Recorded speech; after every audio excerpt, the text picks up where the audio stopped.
Former NTUC Income CEO Kin Lian. Kin Lian, Mr. Kin Lian. I think the PAP has changed. For 2023, it's very important we don't repeat the same mistake. Says his 30-year stint there is as good as a 30-year stint at GIC. We must vote for an independent president. Our future as young people depends upon that. I'm not egoistic, I'm not arrogant. Don't judge out of ignorance, but I still think I got a chance. Did you consult your family and friends about you wanting to run again? They discourage me.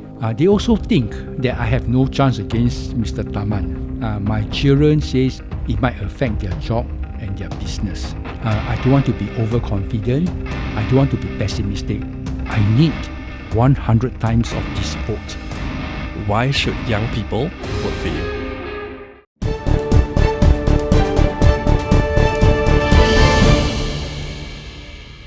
Welcome back to another episode of Political Prude, the podcast.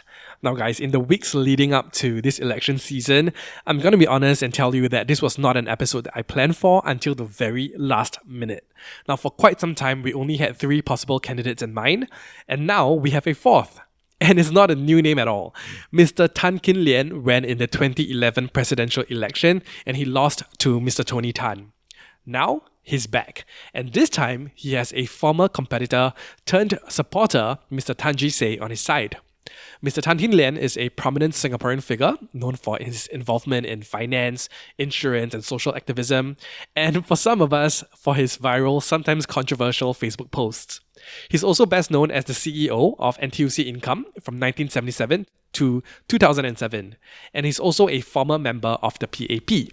Now, for this election, his campaign slogan is, "Bring back trust, give us hope."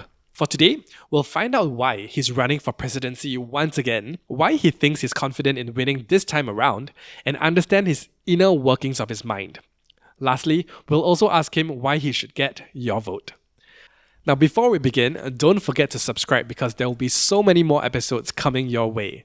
Without further ado, let's get into the episode. Mr. Kin Lian, welcome to the Political Prude podcast. I'm glad to be here. I'm going to be honest with you. So I've been planning this podcast for many months now, actually, and weeks. In the weeks leading up to it, we were really just planning for 3 people in the lead up to this election. And then at the very last minute, you made the announcement to say, hey, I want to throw my hat into the ring as well. So I'm curious, why run again? Why throw your hat into the ring again?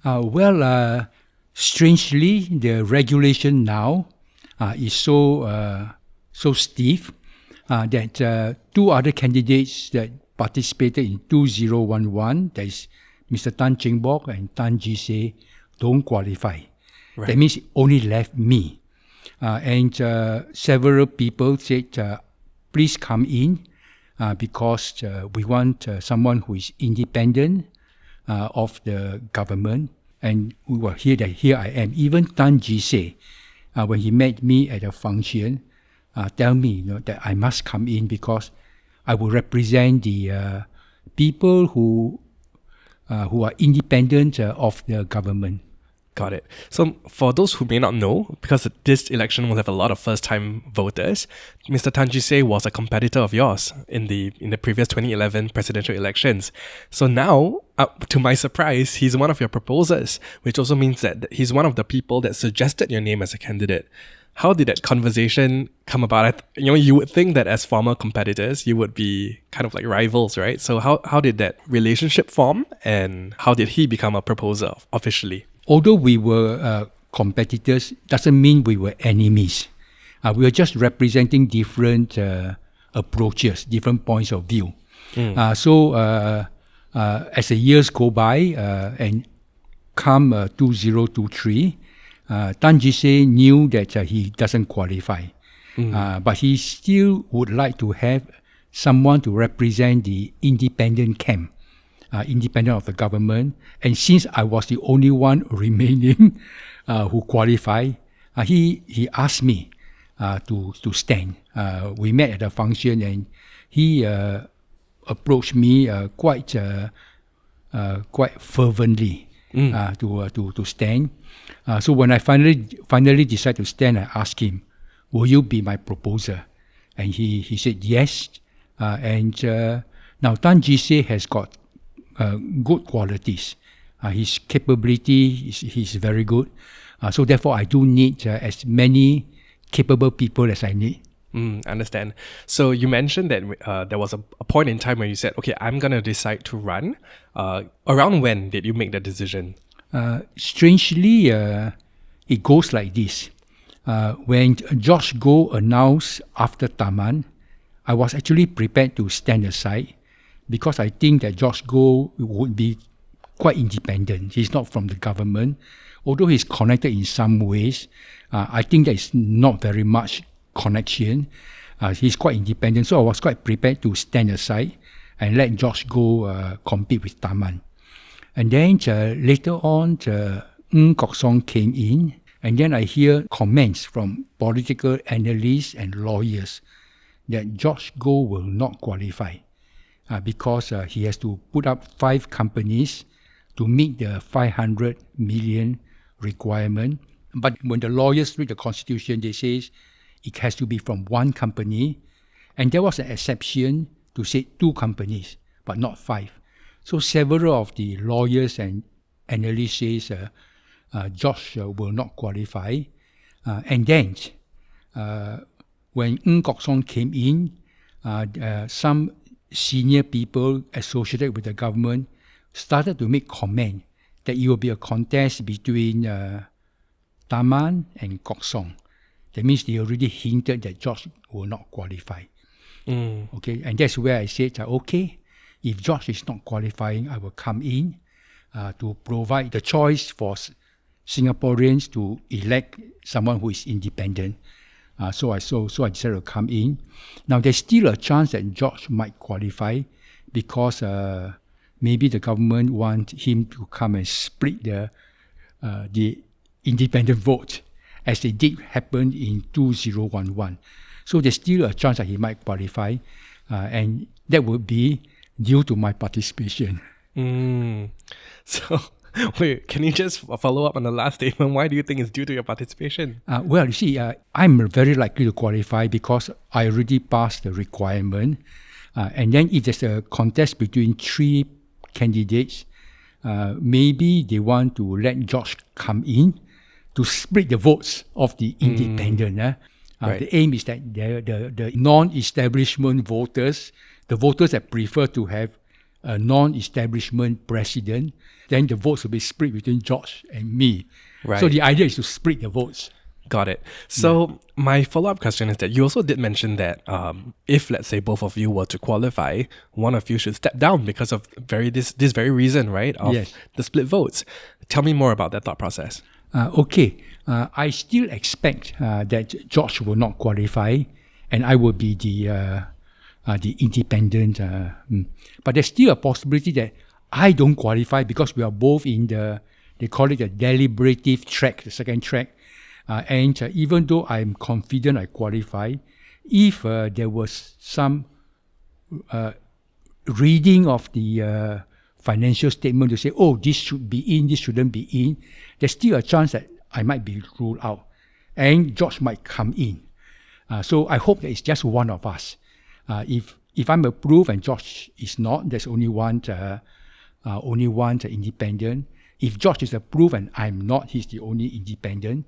But if both of us are in, then of course we should discuss who will step out and give the support to the other so that the non-establishment votes are not split. Understand. So this is entirely based on hypotheticals, but literally just before we started recording this podcast, Mr. George Goh actually made a statement saying that he's most likely not going to step down. If it ever comes to the situation where both of you qualify, how do you think that conversation will go? We should still have a conversation, and one of us should give way. I don't know how it's going to be sorted out, but the most important is the non-establishment votes must not be split. So I hope that I'm flexible. I'm not egoistic. I'm not arrogant. And I think more for the interest of the wider population. Now, I also want to say it's very important that we have a president that's independent of the government. That's very important. It's also important for young people.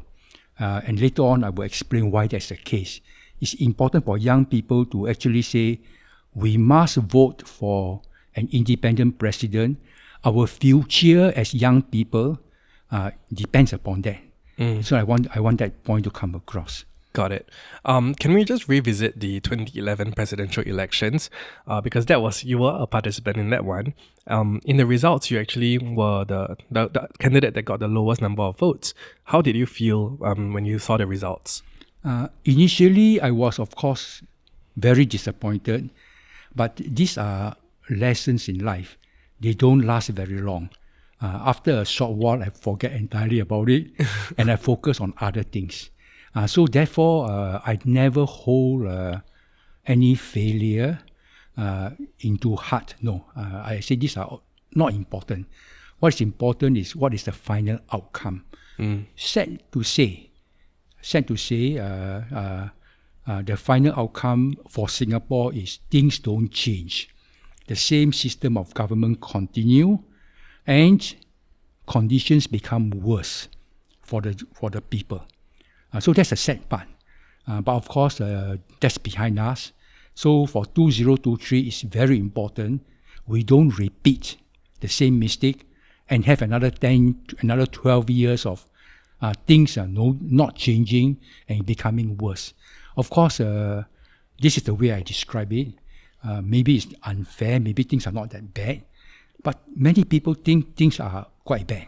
And that's why they urge me, as I go around the market and go around the train to meet ordinary people, I receive very warm reception.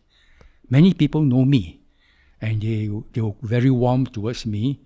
So I think they were looking to me to provide a ray of hope. Got it. So I want to ask, how confident are you this time around entering this election? Well, my supporters are more confident. Okay. They think even in a four-way contest, I got a good chance to win. I am more careful. I don't want to be overconfident. I don't want to be pessimistic. But I still think I got a chance. Okay. So we know that the competitor will be Mr. Tharman Shanmugaratnam, right? He has performed really well in the previous GE. His GRC did the best among all the PAP constituencies. Do you feel intimidated or threatened by that? No, I think I respect Mr. Tharman. He's quite highly regarded. But Mr. Tharman is part of the establishment. He's with the same current leadership for 20 years. He will not be independent. It will be everything will still be more of the same. Will he have the courage, like Mr. Ong Teng Cheong, to tell the government, you cannot carry on like this. We must be more transparent about our reserve and so on. Will he be like Mr. Ong Teng Cheong? I hope he will be, but it will be something that we shouldn't just bang on. We don't know. So if, let's say, you were to become the president and you are this independent candidate, how do you intend to have a collaborative relationship with the government while still being an independent voice? Now, I read that the president meet with the prime minister regularly. I think it's weekly, but I don't know. Now, those are very important meetings. And those meetings should be not politicized. It's not. I don't believe in politics. Politics don't solve problems. The politicians keep on fighting each other. They got no time to solve the real problems. But I believe that we should be able to discuss. You have your perspective of the conditions in the country based upon feedback that you get from your grassroots and from your civil servants. That feedback is not real. There are other feedback. There are other people who feel that life quite differently, and they will pass me that feedback. And then we should sit down and talk about two perspectives and find out what we can do to modify the policies. And this can all be done in private and with both sides respecting each other. And in case you don't know, I'm several years older and wiser than Prime Minister Lee. Oh, okay. I don't know about wiser, but I think I'm older. But I do think I'm wiser, but maybe he doesn't agree. But that's fine. That's fine. Yeah. Okay.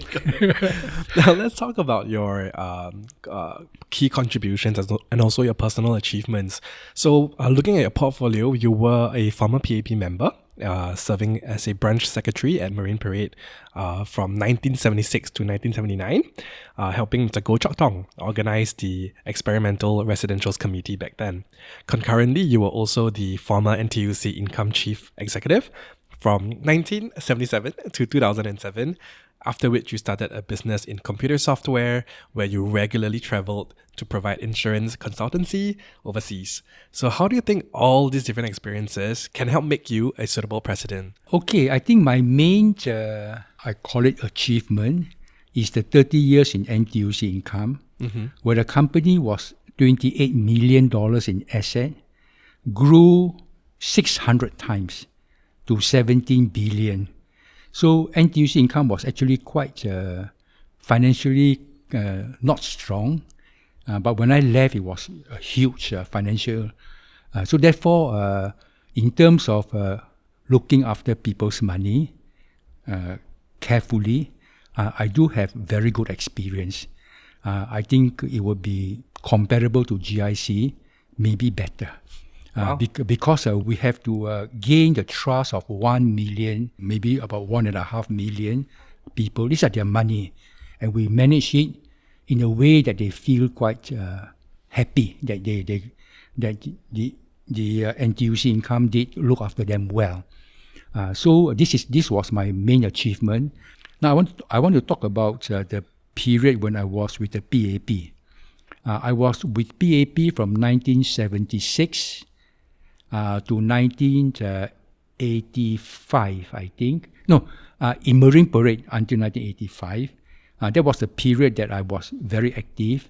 I helped the Member of Parliament, Mr. Goh Chok Tong, to set up the grassroots organizations. And then Mr. Goh Chok Tong wanted to go into the National Residence Committee project, starting with Marine Parade to be the first. I was in charge of that. So it was on 79 that the RC was built. And because it was successful in Marine Parade, it's now countrywide, spread over. So the starting point was very important, and I led that. Also, I was responsible to build the first community center in Marine Parade, and I didn't approach business tycoon for donation. I approached the residents so that everybody play a part in building the community center. Many households contribute $1 a month.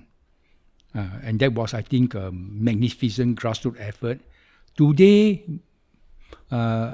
it's quite different. Today, many MPs would have a few very rich business donors contributing most of the money for their residence committee. And when you take money from rich people, then you are obliged to help them in some ways in their business. And I think that's no good. So I'm quite proud that our effort was community-based.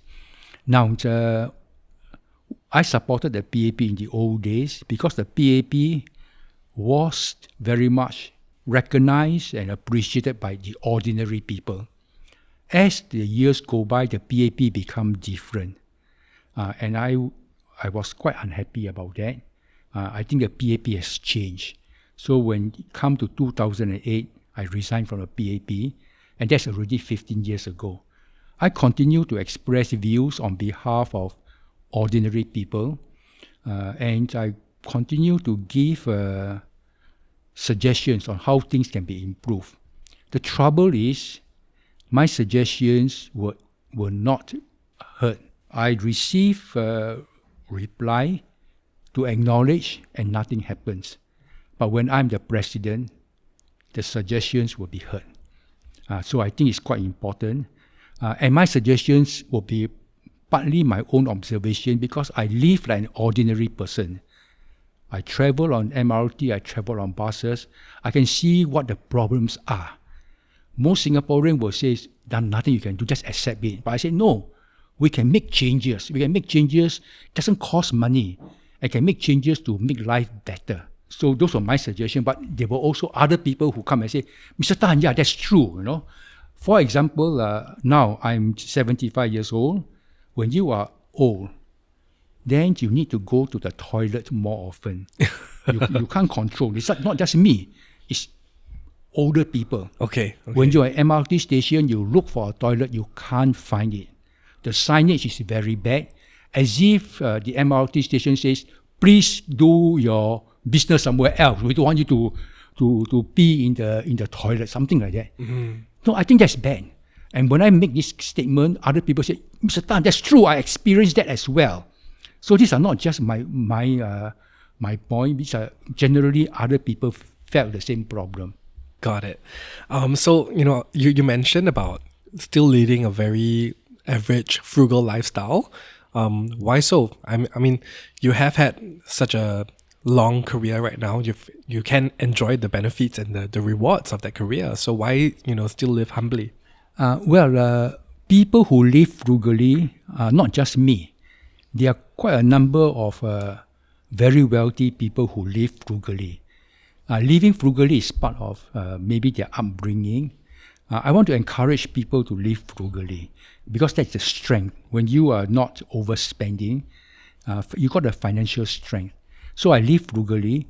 Now, of course, some people want to spend more so that they look more impressive. Of course, I don't judge them. I think that's their choice. But my choice is let's live frugally and have some money saved for the future. We may need it. Our family may need it. I certainly encourage that.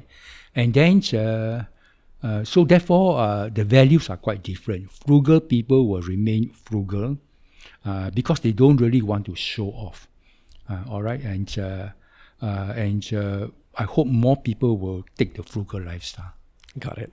Most of people would know you because of the post that you do on Facebook, and also from the 2011 presidential elections. But what are you like at home? As a family man. My children are grown up and they have their own families, and my wife also have her own activities. So I'm very much on my own. Which give me plenty of time to do the things which I think I enjoy. And I enjoy giving suggestions on how things can be better. I think that's my strength. So I do, I also spend some time managing my investments. Okay. I think that's also quite fun. But then I would visit my friend. We have a Saturday gathering at one food court, and I will go and meet them once a week. Right, nice. Did you consult your family and friends about this election, about you wanting to run again, and how did they react? They discouraged me. Oh. My children says,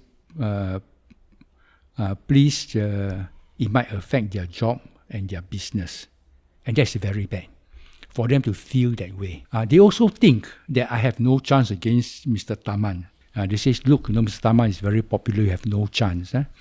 And my wife also discouraged because they were active supporting me in 2011.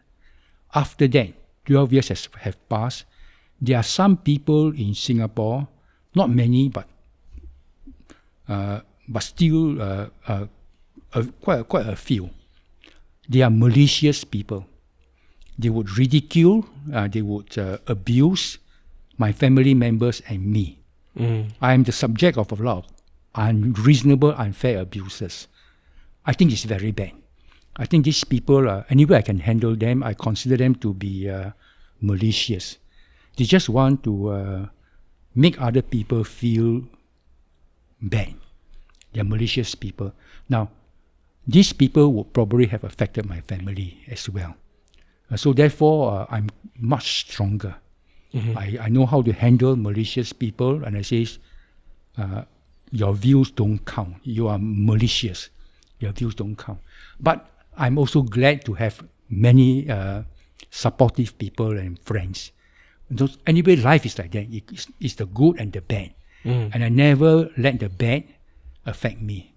Of course, my family, they think that it'll be better if I don't contest because they would be affected in some negative ways, which is very bad. You can't have a good government if so many people feel that way. So I hope that the current ruling party recognize that this is a serious problem where you create so much fear, even among people who are not your opponents. They are just fearful. So I hope that I can stand out and tell people, yes, in spite of all these fears, we should make our voices heard. And I hope the people of Singapore, especially the young people, your future, you have another 60, 80 years ahead of you. Me, I only got another 20 years. It's more important for you. You must recognize that there's a need to change this. Give me your support. More important, please spread my message to your friends, the young people. This is your future. Don't waste it. Hey guys, we'll continue the conversation in just a bit, but we'll really appreciate it if you can hit subscribe if you haven't already. Now, if you're enjoying this episode, please give us a thumbs up as well. Your support is our fuel, and it really makes all the hard work worth it. And now, back to the episode. Earlier on, we talked about Mr. Ong Teng Cheong, and the team has been doing their research for this podcast, and they told me, actually, you guys did share a friendship. So tell me, how was that friendship like? And how did you manage your relationship with him? To be quite frank, I wasn't that close to Mr. Ong Teng Cheong. He was the leader of the NTUC, and I was running the NTUC Insurance Cooperative. So he's busy with his job. I'm busy with my job. And I don't spend time just to build friendship with influential big figure. I don't. But Mr. Ong Teng Cheong was also quite easy to talk to. He got good relations with many people at all levels, but he's quite busy with his own challenges. Until Mr. Ong become president. Even when he's president, he has got different duties. And one day, Mr. Ong asked me if I can run the president's charity. Now, I think Mr. Ong actually have several charities. There's a charities involving those MediaCorp stars and so on. He called it a star charity. And the charity that I run is more towards promoting the Singapore dress. So therefore, I'm not the sole charity for Mr. Ong. So he asked me to run the president's charity on 2 years. I get to know him better. Now, of course, Mr. Ong, we all know him to be also a man of great, quite a humble person. He can talk to people at various levels, and he respects people without regard to their standing. So Mr. Ong was actually quite able to reach out to a wide spectrum of people. So I was quite happy to be helping Mr. Ong in his charity and trying to promote the Singapore dress. By the way, the dress that Mr. Ong wear for his official photograph is an orchid motif. Okay, nice. That was given to him by my company. Oh. And that's the same orchid motif that I'm wearing for my presidential contest. Right. So that's our bond. Right. Nice. That's such a fun fact. A little Easter egg for your fans there. Yeah. Speaking of your fans, I do want to talk about your Facebook. So you have now 64,000 followers. That makes you an influencer. I don't know if you know that term. How many makes an influencer? I think 10,000 can already. Okay. Yeah, I'm an influencer. Okay. Now, can you tell me about your thought process behind using Facebook? Because I mean, from what I see, you're so free and easy with the thoughts that you have. Very real, unfiltered. Is that right? Is that the correct assessment to make? I used to be active in Blogger. That was my main platform. And Blogger was my platform in 2011. I didn't even use Facebook at that time. Okay. Now, later on, I start to use Facebook. And it was clear to me that Facebook's reach is better. And also, I think the functions that they provide are more user-friendly. So I moved more towards Facebook. And I find it very easy to build up a Following? Following. Now, I want to also say, as a Facebook page owner, because once you pass a certain number, I think 10,000, you have to be a page. So I'm a page owner. I get to know how many people respond to each post. And you make a guess. Which type of posts have the most following? Just talking about food. Really? I visited a coffee shop in the textile center, and they just take a photo of 3 things I have for lunch: siu mai, lo mai kai, and a cup of coffee. And I said this costs $3.70. I got 100,000 views.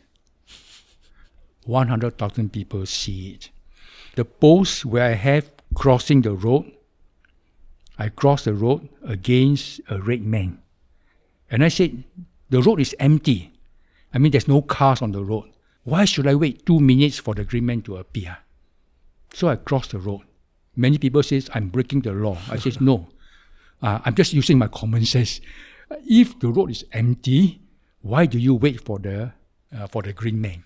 That post received 500,000. Wow. So therefore, I gauge what type of posts get the most response. Some people will come and say, why does Mr. Tan, who wants to be president, write this kind of trivial things?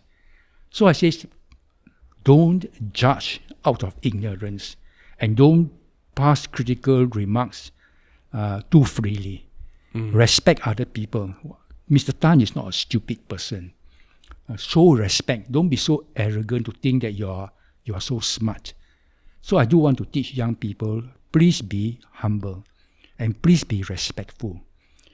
Don't think that your parents or your older folks are idiots. They are not. They have a life of experience. Be humble and then learn from their wisdom. Yeah.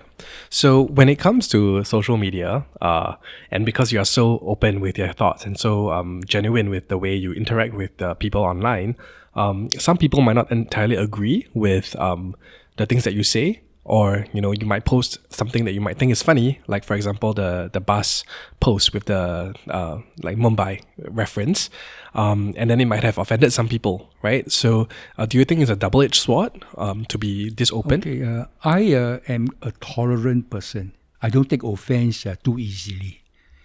We have to be tolerant, and sometimes people will make something not malicious. It's just a humor. Just a humor. You should be accepting that. But on that Bombay post, I was attacked by people who were malicious. They want to round up and want to attack me. I think it was unnecessary. Because most of the time you will see I'm very respectful to the Malay community, to the Indian community. Because they are minority. We must actually give them the support. So I'm very respectful of that. Once in a while, I just make a joke, and they shouldn't be they shouldn't be reacting in such a nasty way. I believe that people who know me, they understand that I'm not a racist, definitely not, because I have much respect for other peoples, more so for the minorities. Therefore, if I were to say something that is quite openly, quite candidly, there will be 5% of people who will take the opportunity to interpret it in a bad way and attack me. That's 5%. The 95% will come and say, hey, this is true. Now, we should not be ruled by the 5% of malicious people. Now, even the attack against the government on the redoubt bungalows and so on, I don't agree with those attacks. I said I think there's nothing wrong with the rental of the bungalow. If the SLA were to say, Mr. Tan, 26 redoubt, do you want it for $26,000 a month? I will say, no, thank you. It's too much of a hassle. I don't think many people will want that. So we cannot therefore say, oh, it was corrupt, it was... No, I think that I don't agree with that also. And I said that in my post. And I said, I know most of you will not agree with me because you like me to attack the PAP government. I don't. I think we should be fair. On any issue, we should be objective and fair. And we should express, if we don't like it, express the reason why. Do not just assume the worst and then attack on the worst. That's a very bad habit. And I hope that young people, when they become wiser, they will listen to this advice from me. Got it. Now, your campaign slogan is bring back trust, give us hope, right? So can you tell me more about that slogan? How did it come out? Well, they came from my team of advisors. These are people like Jee Say, Tian, and others. So one of them put up this slogan, and I must emphasize, this is more important for young people who have to build your career, build your future, build your family. So this is actually my campaign slogan, and I want the young people to understand that this is quite important. If they vote an establishment candidate, things will not change for another 12 years. And furthermore, I want to emphasize that even if they vote for me, some people say, Mr. Tan, I vote for you. I tell them, I need 100 times of this vote. You must tell your friends, spread this among your friends, that our future depends upon change, and we must give Mr. Tan, he will break the way for this change to happen. And we need to have many young people coming together who believe that this change is needed. So they must spread this to their Telegram, TikTok, and other audience. Nice. And Instagram audience. And Instagram, that's right. Now, before we did this interview, you actually sent me this link to a presidential tips for young people document that you actually just released today. Tell me more about this document and why you wanted to put it together. I actually offered that PDF book, which I used to sell for $6, is now free. It's now free. I post in my Facebook. This is free. So you just apply for it. I received by now 500. I don't expect that many. When I sell it for $6, I might get 1 or 2 orders a day. So this one was very well received. More than 500. I think it should be reaching 1,000 soon. Young people who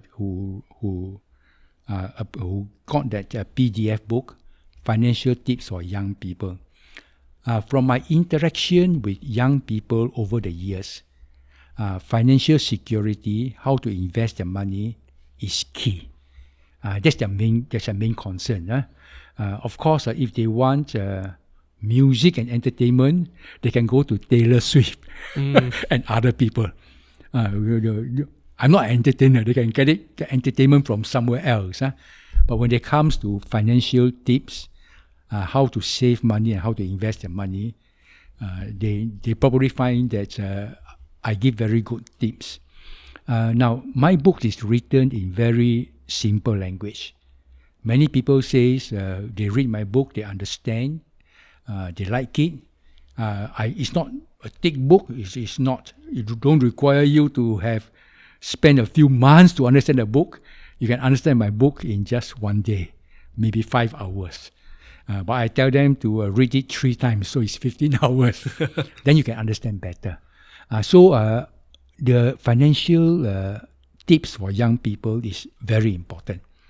And if I may, I will come and say, my most important tip is you earned an income, be frugal. Don't spend all of it. There are ways you can spend less. I search online for good products at half the price of the branded products. These are unknown brands, but they are just as good. If you can save half the money, sure, it is an unknown brand. If you want to show that you are able to spend that money, there are many people who are spending money unnecessarily. So you can always get what you want to good quality at half the price, then you can have savings. When you have savings, then some months you may have to spend all your money because of emergency, but other months you can have savings. Now that saving has to be invested. And I also in my book explain what is the best way to invest that money. Now many people were approached by their friends who are insurance agents, and they will the insurance agent will sell them some insurance policies. Now some policies are good and some are bad. So my book will explain which are good policies that you should buy. Don't spend on bad policies where most of the profit, the investment gain, go to the insurance company. They should go to you, not to the insurance company or to expenses. So look for a way to invest your money that you can get a good return. That's explained in my book as well. So that book, I think the people who read this, they tell me is very helpful. Very nice. And in the supplementary document that you released just today, alongside the book, there was actually one part where I was like, oh, because you were talking not just about financial tips, but also tips on starting a family or finding a supportive partner. I'm going to quote you from this document because I think it's very interesting. So you said, I was also interested at the time to look for a pretty girl that I could marry and start a family. And I believe that this is the aspirations of many young people today. And then later on, you say, do not go for the prettiest girl or the most gorgeous man that you can find. The competition is too great and the target too demanding. Just look for a life partner that likes you more than you like him or her. And you will find that the partner will appreciate you better. More importantly, look for a person who shares the same goals as you and who looks forward to raising a family with you. So tell me more about your thought process on this. Okay, yes, I think that is a summary of my life experience. I was looking for a pretty girl and I can't get her because there were more gorgeous young men who could get them. Then eventually I met my wife. She was quite from humble background, but she was quite happy to raise a family. And she was become a homemaker after we get married. She looked after 3 children very well. I appreciate her for that. And she now help to take care of 5 grandchildren. They were gorgeous. They were very naughty, but they were gorgeous. So therefore, it is not that you want to have the most high income earning spouse, because I'm not saying it's bad, but this when you earn a high income, you got pressures of your job. And that pressure will rub into the family relationship. I never asked you whether you like my quotes about life partner or not. Do I like it? Yes. I think it's very interesting. It's very different from the way I see life. Yeah. Yeah. Most people, one of my qualities is I think out of the box. I'm actually quite happy to have a homemaker who can take care of the home and take care of the children. Those are things some people should consider. Of course, that means you don't have double the income, but you can still survive on one income. I know it's a bit difficult today because of the high cost of living, but I hope that if I become the president, I can help to do something about bringing down the cost of living. Okay, got it. So the oldest age for the first-time voters this time around, they're about 33 years old, if I'm not wrong. And 30? 33. Sorry, the oldest age? Oldest age of the first-time voters. Oh, 33, yeah. 33, yeah. And then the youngest, of course, will be then 21. So there is quite a large group of first-time voters this time around.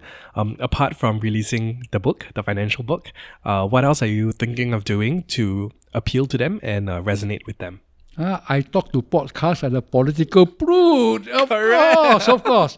And please help to spread the message and ask your followers to spread to their friends. I think one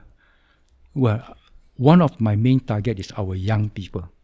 I emphasize again, you have a future ahead of you. You want a better future. So don't vote for the status quo. The status quo, the last 12 years have shown, become more and more difficult. Got it. And my final question for you is, why should young people vote for you? The young people have got a future ahead of them. Currently, cost of living is high, cost of housing is high, jobs are not secure. And the status quo, the current government and the president from the same the same group, the same establishment, will not change, will not be able to deal with these problems. You need to have someone willing to deal with it differently. And if we can bring down the cost of living, and I'm confident I have got good ideas. Make housing affordable, I have good ideas. I just need to have the mandate of the people so that I can talk to the Prime Minister to modify some of the existing policies. They are unnecessary. And I think if people believe that I can do it and give me the support, I will be able to do it. Thank you so much, Mr. Tan. I actually was very surprised by this conversation. You know, I was this is my first time listening to you speak on a long form format, and I really, really appreciated the insight that you've provided. So thank you so much.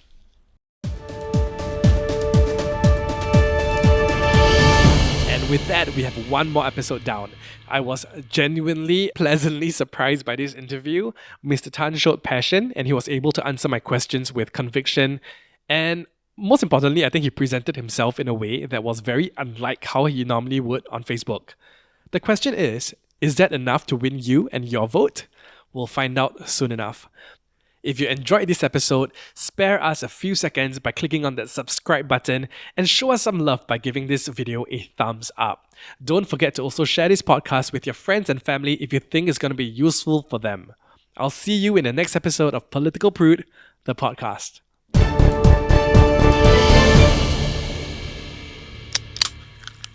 This was the Zodapop podcast.